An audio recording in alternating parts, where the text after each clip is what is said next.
Hello, everybody, and welcome back to the War Room, which is the interview series as part of our podcast, The Clone Star Pod. I am your host, Seán Ferrick, and joining me is an animation god. You've seen his work in Solar Opposites, you've seen his work in Castlevania, and maybe one or two of you might have seen that Star Trek show about the ones that fly on the Cerritos. You might have heard of Star Trek Lower Decks.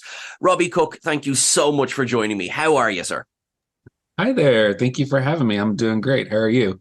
I am very, very good. Thank you very much. And I'm really excited to talk to you because, Robby, I know bugger all about animation. So I'm going to learn today, I tell you. Learn! I'm here to help you learn. We were just talking, just before we started recording, we were just talking about what's happening. So a very happy Labor Day weekend to you. Yes, thank you so much. Get that You are long very weekend. welcome. Yeah. Yeah. I hope that you have been enjoying long weekend as everyone does. But, like, is this a fire? No, this isn't really a fireworks weekend. That's more like 4th of July, isn't it?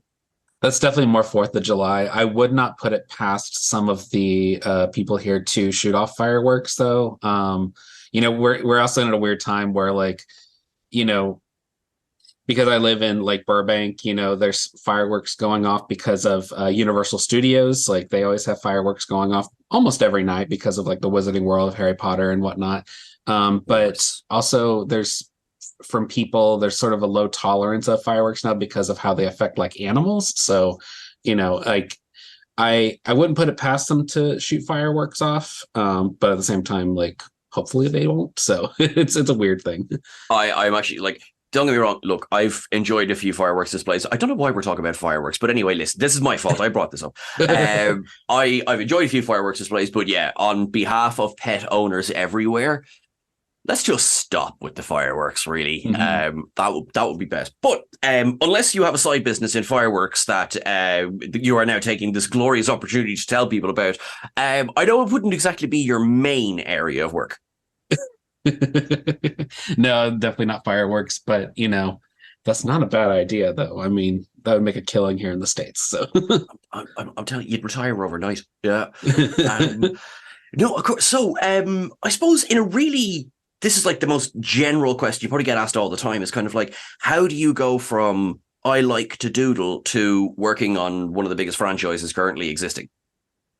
I almost kind of accidental, I guess. Like I grew up loving to draw. My dad was in video games when I was growing up, and so and he was just also an artist, and like I loved watching him draw, and that inspired me to draw. And I went to school to college initially for graphic design because I was thinking I wanted to make some kind of a career in art, and I thought graphic design would be the best segue. And then I decided I didn't really like doing logos or dealing with fonts and whatnot. And I also just was really terrible at it. So I got into animation. I'd always loved cartoons growing up and whatnot. And, and at first I didn't think I would have the patience for it because, you're redrawing things over and over. But, going into animation now, I think was very different because, you're working on the computer a lot. There's a lot of kind of shortcuts and things to help streamline the process and whatnot. And so that was for me, I was like, oh, okay, I can do this, like just the computer's a godsend. It's like, it's like our thing I can't live with and thing I can't live without. But I was initially, doing animation in Texas, and then I moved to California in 2018, where I started working at Titmouse, the company that does Lower Decks, and I was working on a show for one season, and then I was talking to a friend of mine who I worked with at Powerhouse in Texas. His name is Brad Winters. He's one of like the executive producers of the show now. Really great guy. And I saw him at the building one day and I was like, hey, what are you doing here? He's like, nothing. Because like season 1 was like a super top secret thing. Like nobody was allowed to talk about it, not even within the studio. So and then I heard that they were hiring for character designers, and I just tried to throw my hat in the ring, and luckily they liked what I was able to do, and I've been on the show since season 1. So we're going into our 5th season now, and it's just been a lot of fun. So I really enjoy it.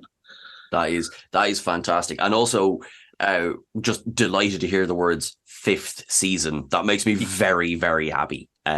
We are like, I mean, Lower Decks, I think, just came at exactly the right time for for it to arrive, and has just like with the one exception. So I haven't had the opportunity to do this before. So I do a review show on YouTube where each week we go through it all. And one of the sections is we go through the Easter eggs. And honest to God, Lower Decks has almost broke me.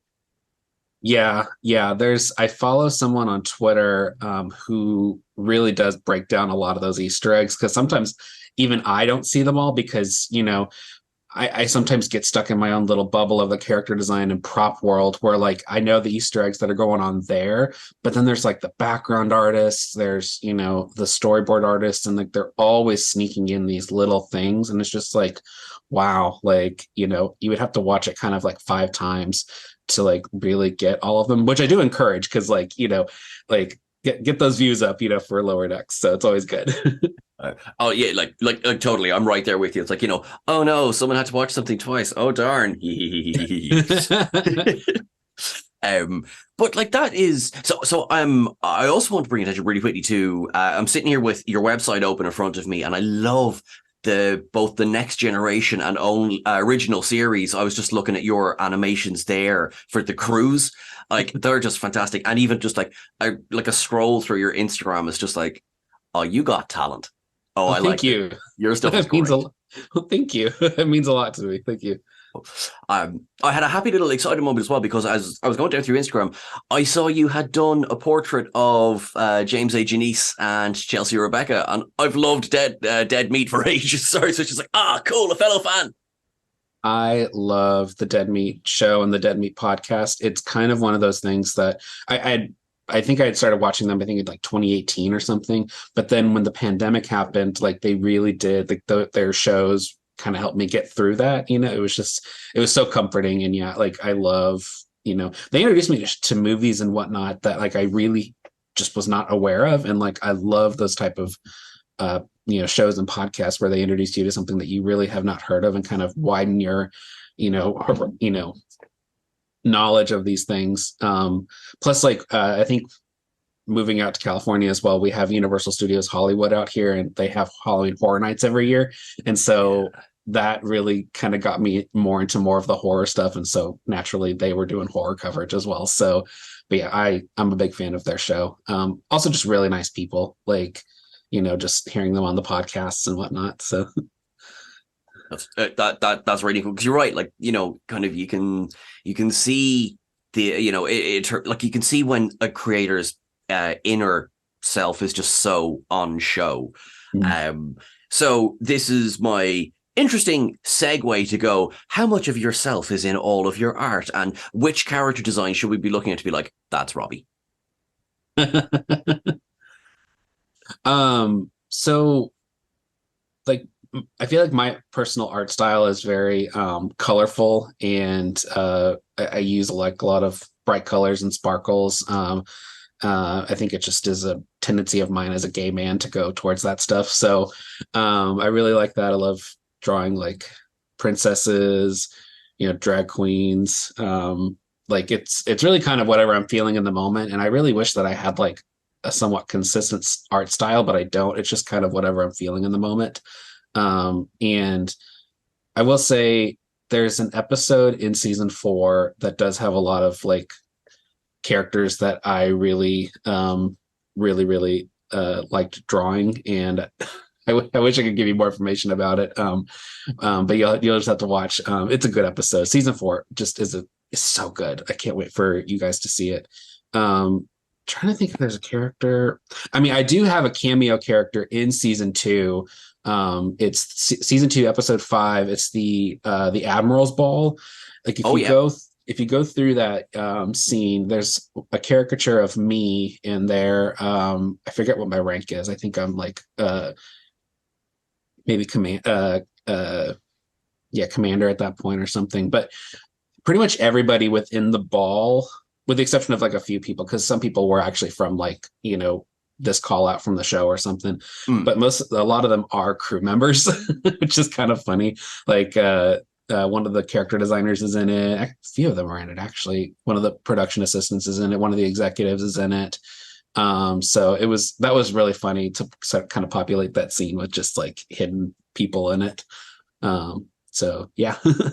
That's so cool. So not only are you creating Trek, you're in Trek as well. Yeah. Like that is pretty cool. I'm like canon now, you know. I do think too, sort of the canonness of the show, because like season one, it took a little bit to get its feet on the ground, and like I feel like the fans didn't receive it as well. Once season two hit, though, they were like, "Oh my god, I love this!" And like having legacy characters come back and reprise roles in it is just really cool, and so it does sort of make it feel like a real, part of the Star Trek universe, which is just really, really cool. Like it's got that sort of validation, from the fans, like, oh yeah, this is canon. So I mean, like, absolutely. And I think that is completely, words fail me. Anyway, a great example of that is having the crossover. I mean, when that idea was floated around, like, was everyone just kind of going, that'll never happen. That's not going to happen. And then suddenly we're like, this is happening. Oh my God. What's that like on the ground? Are you like, oh my God, give us back our characters, Strange New Worlds, get your own? Honestly, it was almost sort of the opposite. I was kind of like, oh my God, yes, please. Like bring in Boimler, bring in Mariner. Like Jack Quaid and Tawny Newsome are just phenomenal actors. And when they, donned the uniforms to be their live action Sonas, like it was just like seeing them come to life. Like it was really cool. Like you do see them come to life already through the animation, but like to see them live action, to see Jack Quaid do the walk that Boimler did in season one, where he's like quickly walking away, to see Tawny's, sort of referencing Mariner's mannerisms. Like it was just so like cool to see, and something that I was not sure that we were going to see. So I was really glad that we had that. Now, of course, I'm like, can we get a live action version of Tendi and Rutherford, because I love them too. So, and actually, I mean, so like looking at the character designs, maybe, sorry, this has been answered 100 million times, but it does look like the characters were designed after the actors. Like, I think those were almost kind of coincidental. I don't know that they were necessarily designed after them. But the character designs initially were like, they had sort of a lineup and a description of what they were wanting with the characters, and you had like several artists submitting designs. This was even before I started submitting like show looks, show styles and whatnot, and they ended up kind of going with a style that was sort of set by one of the animation directors in Vancouver. His name is Alex, and he really kind of started what we sort of know now as the look for the Lower Decks characters, this sort of like cartoony, sort of wide-eyed characters that just look really cute. So, but yeah, that's kind of how they kind of came into creation. I don't know that they necessarily based their looks off of some of the actors, like. But yeah, I mean, you could definitely kind of see like Boimler and Jack Quaid a little bit. Like I can definitely see that. I mean, maybe Dawn Lewis and Captain Carol Freeman, I could definitely see them, referencing her. But like Dr. Tana, I mean, she's a cat. So. Sorry. Yeah, I mean, like completely based. I mean, it's just the image of her. It's like a cartoon version of a photograph.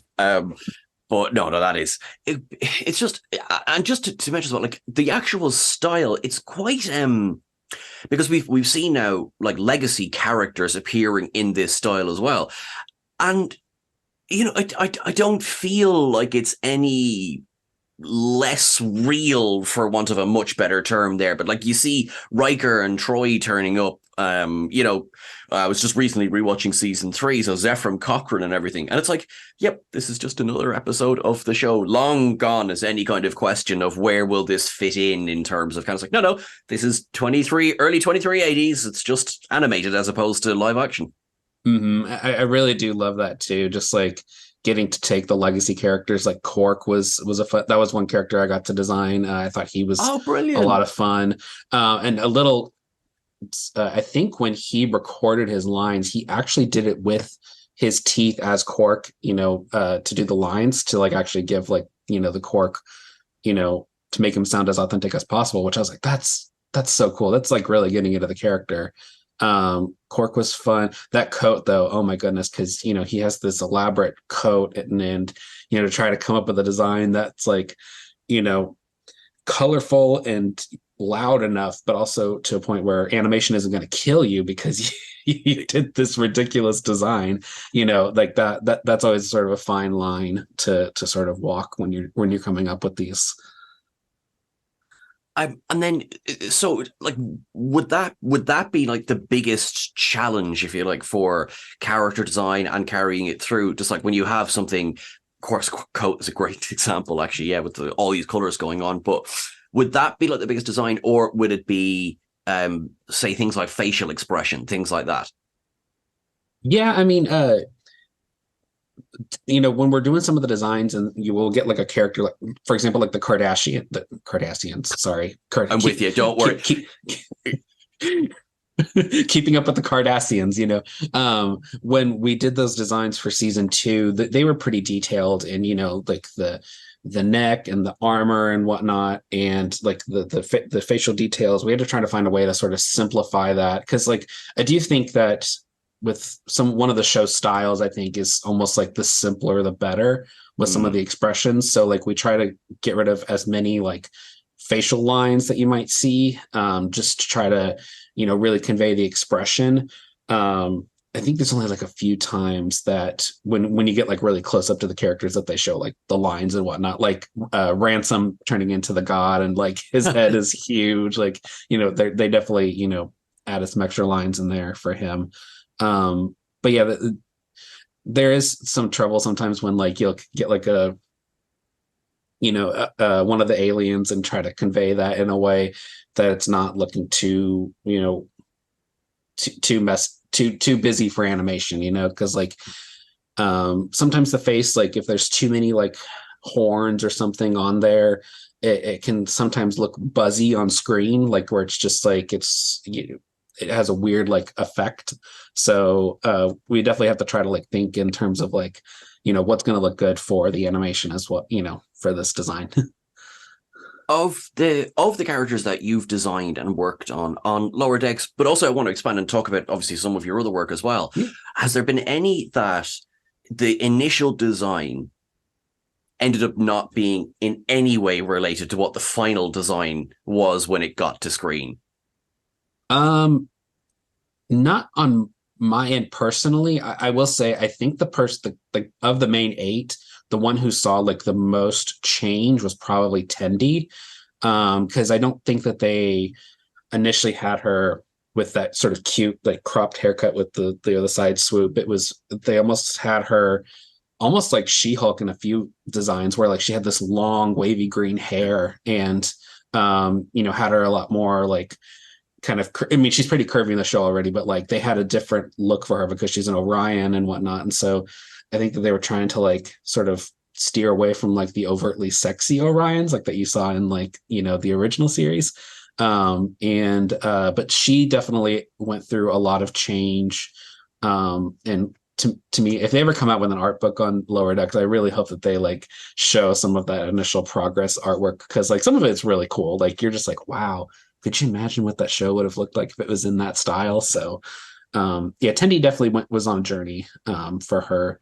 I'm trying to think if there's someone in the show that did look different. In season 2, episode 5, I forget his name, but it's the guy who multiplies. And just Dupler. Dupler, thank you. Yes, Dupler went through a lot of transformations. Initially, he was looking a lot more like a frog or like a toad or like a reptile type of thing, and I do think that there is some of that influence in it, but he looks like completely different from what we were initially thinking he was going to go with to what he looks like now. Kind of a little behind the scenes stuff. Like when we do the show, board artists have already started and they are like already working on the stories, and then I come in kind of like as they're in the middle of the show. So like I'll sometimes reference some of their drawings, and sometimes their drawings can sometimes become the design. And initially they had like a particular look and style for the dupler, and then we just sort of he went through the design ringer, and just we went through some back and forth on him, and I think we ended up with a really cute design. And of course the voice actor, oh god, what is his name? I know, I can never. I'm so sorry if he's listening, because I can never remember his name, and he's in everything. He is, and he's just a phenomenal voice actor. And he's just a wonderful, wonderful guy. That's it. I'm rapidly Googling. I'm just, I must get this correct. Okay. Okay. God, I love Memory Alpha so much. Sorry, I love this website. It's just perfect. Yeah, no, we reference Memory Alpha a lot for that. Where's it gone? Actually, funny enough, for this episode, this was another one that was like, oh, are you kidding me? All those pictures on the wall. That was brilliant. Oh yeah, no, the bar scene, that I loved that one. Also, Jennifer Lewis was playing the bartender in that episode, and I love Jennifer Lewis. I'm such a huge fan of her. Like, just to have, when I heard from the one of the producers that she was recording for the line, I just lost it. It was like, by the way, his name is Richard Kind. Thank you very much. Thank you.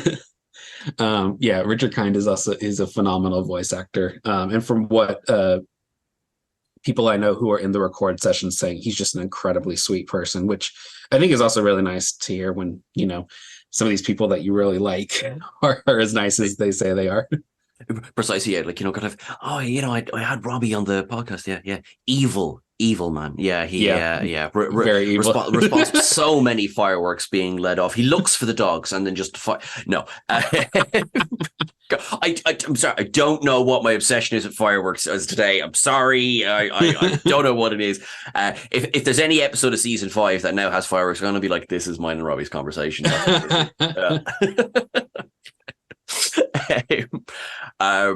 But yeah, like that episode particularly is just so much fun, and like for Trek nuts like ourselves, just like all those Easter eggs. The museum episode as well, almost just like at that point I was just hi, I'm cancelling plans for this evening. This one's going to take a while.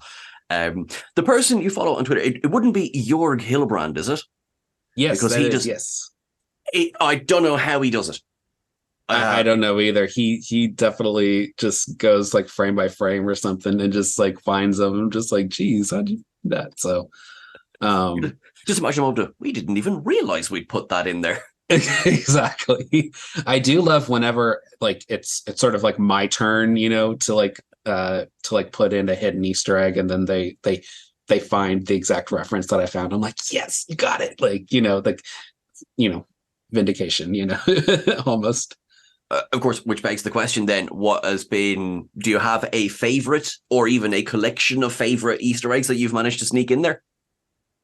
I don't know. I mean,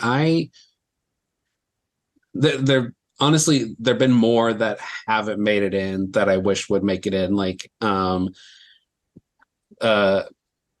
maybe like an item that like Spock had. Oh, it was one of the visors that he had, with like the goggles and whatnot, with the sort of that Cyclops red line. Oh yeah, It didn't make it in, unfortunately, and I submitted it as a design for something. I think it was one of the science officers like needing goggles or something. Oh no, it was the episode where Tendi was in her lab coat trying to like save Rutherford from his brain melting. Oh yeah, she initially had goggles, and I did submit a design where she had the Spock goggles, and that one unfortunately didn't make it in. So, but that would have been fun. But I did like what we ended up with, this sort of like Tendi meets Terminator meets Ellen Ripley from Aliens type of look. So that was fun. Well, I'm sitting here just as shocked to say, hang on, there are Easter eggs that don't make it in. So there's even more Easter eggs as well on a cutting room floor. And you're just kind of like, oh my God, how do you have any room for story? And every episode, I mean, like, because, we we look at it fair. We look at it like, right, listen, is this episode? There doesn't seem to be any episodes like, that's the filler episode. And I realize what a horrible description that is for anything, but like there isn't anything like that. So, Mhm. I mean, there must be, for every Easter egg that there must be kind of like, come on, all right, we have to rein it in a little bit here. You know. It is a fine line because I mean, one of the ways they get a lot of the references in is the characters talk extremely fast. Like you'll be listening to Mariner and she's like, but it is because they do get these references in, and they're also trying to sort of tell the story of these characters as well. So it is definitely a fine line, and I do think that the writers on this show are just absolutely brilliant. I mean, Mike McMahon has always just said that this is a love letter to the series, and I really do. I constantly say that it is a love letter to the series. Like it's just, there's a lot of heart in it. There's so much comedy. Like it's a good balance, between these sort of like genres of like sci-fi action and like comedy, and also this very like heartfelt story that these characters are telling. Like it, and you're right. Like a love letter to the series is it is the best description for it, and now thankfully with Strange New Worlds as well. Now maybe this is easy for me to say, but I would say I don't feel Lower Decks is a show that's struggling in ratings by any means, but I think this is only going to add more again, or not, or not. I still have like Nielsen ratings as like because hello Seán, it's the 2020. At this point, it's been a while since we've done Nielsen ratings, but lots of people are watching it. Sorry, I'm trying to do my best Boimler and Mariner and just talking a million miles a second here. Yeah,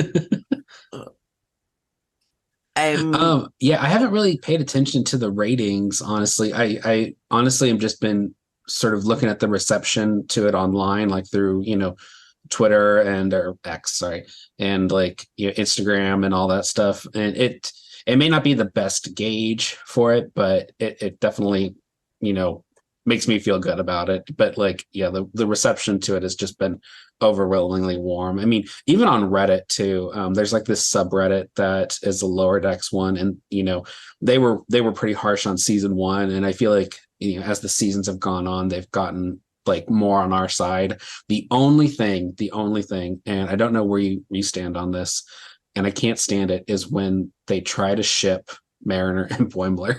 I'm just like, no, they're best friends. Like, it's just like, we're just like, no, we're not shipping them. Like it's, that's, I don't see that happening. I can't say, with all honesty, if that's ever going to happen, but I don't think it's going to happen. But because that was one of the things too, with having Boimler and Mariner in Strange New Worlds together. Cause like, you had Boimler, and I apologize if I'm spoiling this for people, if they haven't seen the episode yet, but you see Boimler at first in the live action part, and he's doing great. Jack Quaid is amazing, like, and whatnot. But like, there was just something magical about having Boimler and Mariner together. Like they belong together, like in the sense that like they're best friends, and that Mariner is the foil to Boimler, so I'm totally with you on that one. Like, not every pairing has to be a romantic pairing. Like, their relationship as it is works so well. And then I just love the running gag that Boimler is this absolute lady killer and he doesn't realize it. That episode, I think it was the premiere season 3, where he's, doing the raisin farming, and just they're all just like throwing themselves at him. It just, that cracked me up so much, so, and he's just like totally oblivious. Just spray yourself off with a hose, Leanne. God, Leanne, you know how to do this. Actually funny. I just watched that one the other night again. That is just, I love that just again because, anyway, sorry, I love that. So kind of. Okay, so Star Trek, amazing. I'm ridiculously jealous of you, and also massively grateful to you for your work on Star Trek as well. But of course, you're so like Castlevania, which is incredible. Like the artwork on Castlevania is just absolutely. Actually, one thing, I was not prepared for just how gory some of that was going to be. I remember watching. I think it was like second episode or something. It's like, okay, great. Oh, okay, that person doesn't have eyes anymore.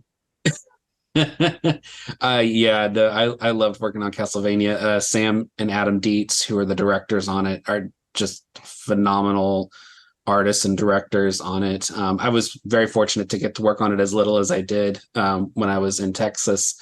But yeah, it was gory, and it's always kind of funny when you know I have family and whatnot that are like, "Oh, hey, Robby, worked on this cartoon, and like we should have our kids watch it." And I'm like, "No, you don't want your kids watching it. You could watch it, but don't want your kids watching it." But yeah, that was honestly Castlevania was really like my first sort of dipping the toes into like series work, and because by that point I had mainly been working on sort of boutique stuff that commercials or like trailers for video games, things like that, like little assets for games as well. And so to get into the sort of series animation side of it was really really interesting and just very different, a different world, different beast. But yeah, the Castlevania team just is incredible group of artists, and I can't wait to see what they're doing for Castlevania Nocturnes. I think that's what it's called.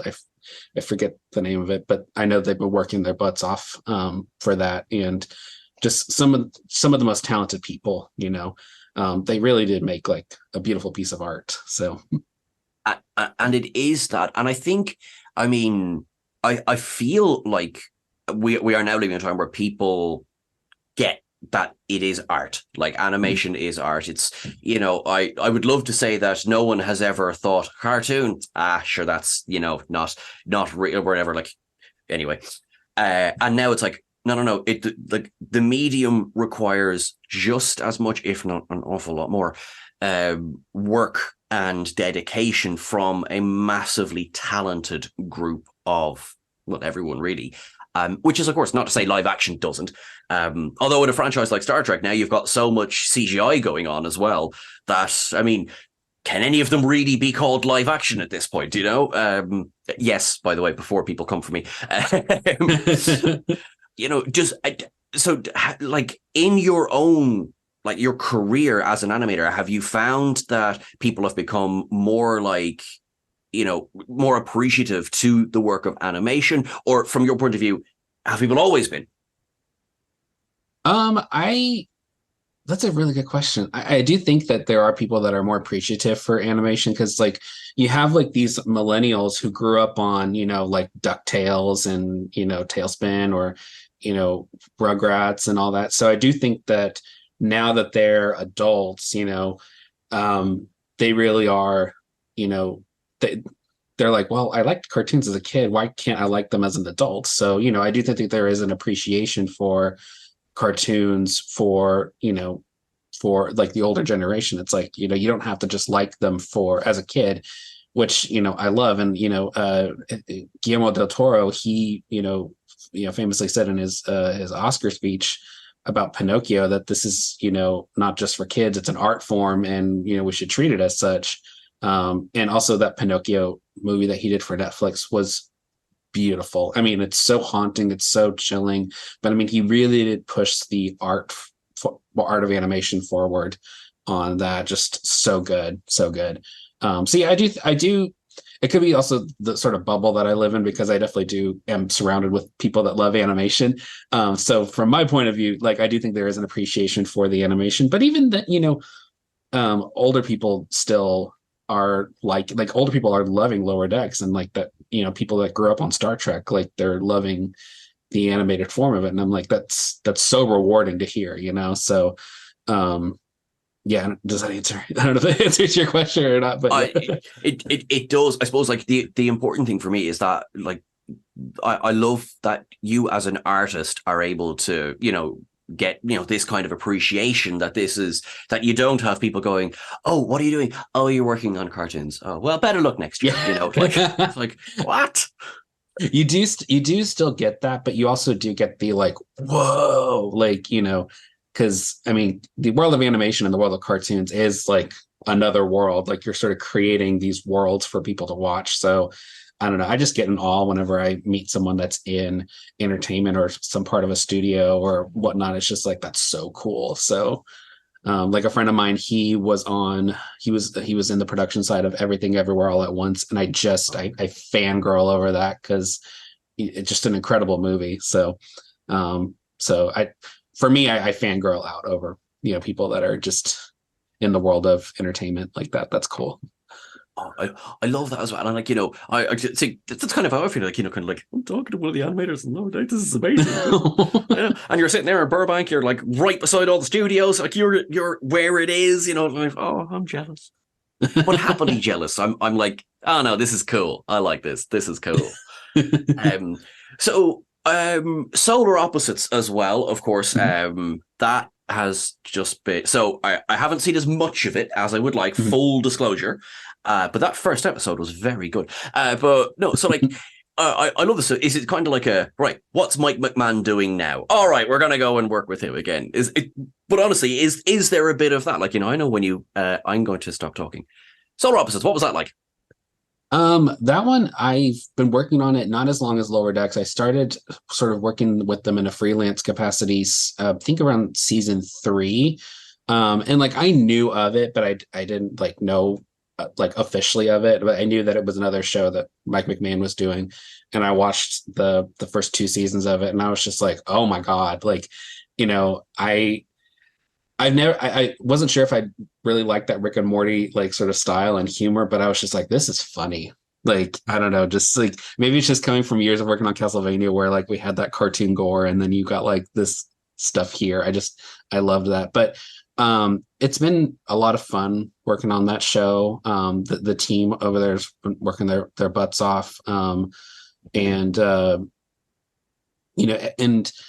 I will say with solar, there is a certain amount of freedom because one of the things with Lower Decks is, there is a little bit more research that goes into some of the designs because you want to make sure that like this outfit is correct, this person's ranking is correct, like that kind of thing. Whereas with solar, I mean, it is just wacky, but like wacky in like a good way. And just, so you can have like this giant, flying whale in the background that just has like crazy rainbow colors, going off, and it's just like that's fun. So there is that, like it can be a little less stressful to not have to worry about like having it fit into this already existing world that's been going on for decades and decades and decades. So, but I love Solar Opposites, and that one's also, they're working on their 5th season as well. It's always kind of interesting how like both Solar Opposites and Lower Decks, the way that their trajectories have been very similar. It's like they came out with a first season, Lower Decks came out with a first season, and and so on and so on. So I've really liked it. The team over there is incredibly talented. Yeah, no, I can't speak more about it. I go watch it. It's on Hulu. So that is cool. So to sort of back into the Trek world for a second, obviously we're all still, as of recording, bloody sad over what's happening with Prodigy. I suppose like as a part of not only the Trek family, but particularly the Trek animation family, were you surprised when the news came in? I was, yes. The reception to it had been just overwhelmingly positive, at least from what I could see.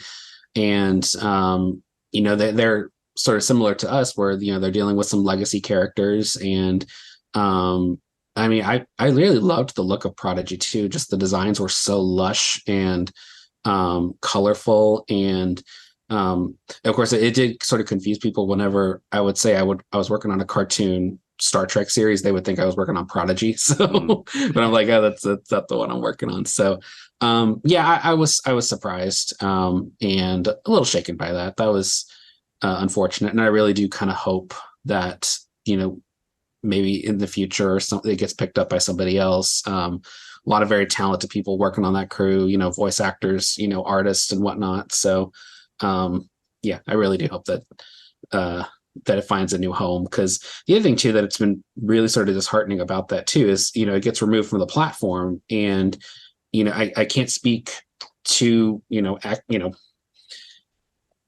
can't speak too, much on it just because I don't know a whole lot of like Oh, the absolutely. reasonings Yeah, yeah, yeah. why that happens. But yeah, I just I just like, why would you get rid of something that you spent so much money on and just get rid of it, so people can't see it. So yeah, like it's actually gotten me into this era of like buying DVDs again, like Blu-rays and whatnot, because like it may not be there. So I'm sure that the DVD sellers are like, yeah, come back, buy Yeah. our Silly. buy our Who do you DVDs who do again. you think's been pushing the studios to be like, maybe if you just removed that from your platform now, and but Mhm. we'll take care of it. Like it is in theory. I've if I ever had spare money, I'd go down the shop and buy a DVD and buy Blu-rays. Then when they came out, I say that as if I didn't have a dangerous collecting problem. Like it was an issue. Moving house was a pain in the hoop, but now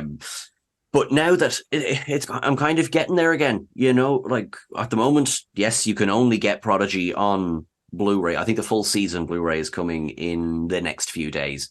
Mm. But and as of right now, we don't know whether season 2 will be streaming somewhere, whether it will only be available on hard copy. Hopefully, it Mhm. will be available on hard copy anyway. Um, Yeah, if you but see it, grab it immediately. Just like don't second guess, yeah, So you'll um, like even right now, not saying that I don't want to like sound any alarms, but like I myself actually officially just got my own collection of the Lower Deck series just for that reason. But I was also just kind of like, I should own like a set of the Lower Deck series. It's it's a series I love. It's changed my life. I'm just so grateful to be a part of it. And so I was just like, I should own one, regardless of whatever happens to it. I'm gonna at least have a physical copy of them. So I love. I mean, I agree. And also, look at you buying it is just giving yourself more job security. So I absolutely love that as well. Um, we're coming up toward the end, but I'll ask you. We have a question we ask all of our guests. And it's actually funny enough because you kind of already touched on the answer a little bit, but I want to just really quickly highlight. Love the image you've done of number 1 and Ransom. Uh, oh, I love that one so much. I did a couple of them. Are you talking about I've seen the one I Una? saw on Instagram there. I think it's one of your most recent posts on Instagram Oh there. yeah. Okay, yeah. Sorry, I was yeah, I did that last year when we were working on the crossover episode. One of the character designers from Lower Decks, her name is Seán. She did the initial look of the characters that you saw at the very end of that episode. Yeah. Did an amazing job, and then I got asked to help out a little bit with doing some of the turns, and I was just like, oh, yes, please, like to say that I was a part of that, that was cool. But I saw that, and I was just like, wouldn't it be cute because you have Jerry O'Connell and you have Rebecca Romaine, who are both playing commanders, just like just did a little back-to-back picture of them, but I wasn't allowed to show anybody for a bit Of course. because that episode hadn't premiered, and so they were like, nope, don't post that. But thank you for doing the artwork. So but no, I appreciate that you liked it. I had a lot of fun. I love doing fan art of the show, just like it's sort of my love letter to the show, because I am just so grateful for what it's given me, and I love it. So and I'm glad that people love it as well. um well, I mean, we do. Sorry, I went into a thought process there. Yes, absolutely. I love it. I love the design. I love the fact that you're enjoying yourself so much that you're doing fan art on top of it. Like, and that just says to me, it's like, oh, you love what you're doing. I'm very lucky to be a part of the show. Like I'm great crew, great cast, great art, all that. So and great fans. So, I'm very appreciative of them. So just keeps us going. I am absolutely on. Like, I'm already looking forward to having our catch up as you prepare season 10. Hopefully, I would love that. Yes. But yeah, be on the lookout for season 4, which is I guess next week at this point now. So yeah. It is when this episode drops. So for people listening to this on the day that it drops, enjoy the 2-episode premiere tomorrow. So yeah, Yes. so yes, yeah. And if this episode doesn't drop on September the 6th, forget what I just said. My last question for you. Oh, yeah, in the future, yeah. My last question for you, Robby, is a question I ask of all of our guests. And before I do, thank you so much for coming on. You are an absolute legend. And I mean, you are in Star Trek, of course. You're a legend. Robby Cook, what does Star Trek? Yeah, what does Star Trek mean to you? Oh, I mean, it means so much more to me now, just because I've been a part of Lower Decks. But I mean, it's also just meant a lot to me growing up, because I come from a family of Trekkies who watched, the original series, and I got to watch it on TV Land at the time, and I loved that. And I also just loved watching The Next Generation as a kid, because it would always usually come on after like Power Rangers, and so it meant a lot to me because of just the stories it told. I was able to sort of escape into these worlds where, just crazy adventures were happening. And it was just a really good form of escapism for me, growing up as a kid. So I really did appreciate it for that. I love that as well. I just love as well that you mentioned just Power Rangers there. I have to give a shout out to one of my partners, Mark. Hi, Mark. Is slowly or quickly, I should say, becoming a big Trekkie, but Power Rangers is his thing. Like that's just like, it's just so funny that the two of these came together. So like where I would be the one, I'd have all those Star Trek uniforms or whatever. Like pick a Ranger, he's got you covered. Nice. Robby, thank you so much for having a chat with me. Thank you so much for everything you're doing on Star Trek, and of course all of the other projects as well. I will watch more of Solar Opposites. I promise. Thank you for having me. I'm really happy to be here, and thank you for watching the show and doing what you do. It's like, when I say it's our pleasure, I mean it's just like we get to talk about Star Trek. This is brilliant. This is like this is easy. Where is the best place to find, when people, when they want to reach out and get in touch and see your work? Where's the best place to find you online? Yeah, I'm on Instagram at cartoon_cookie, and I'm on X, formerly Twitter, at the same location at cartoon_cookie. I post artwork there, and yeah, it's mainly just artwork, and we'll retweet things about Lower Decks as well. So that's where you can find me. And my website, robbycook.com. If you ever have any questions for me, there's a contact me thing on there as well. Brilliant. Well, what we'll do is we'll post the links just to all three of those just in the description of this episode. And everyone have to check out the website. Check out all of them, and check out the website. There's some cool stuff there. The nerds among us are just going to have a great time. Oh, thank you. Robby, you're a star, and thank you so much. And to everyone who is listening along and watching along, thank you so much. We will be back next week, of course, with another episode of The War Room. I have been Seán. I have been joined by the wonderful Robby. Everyone have a lovely week and live long and prosper.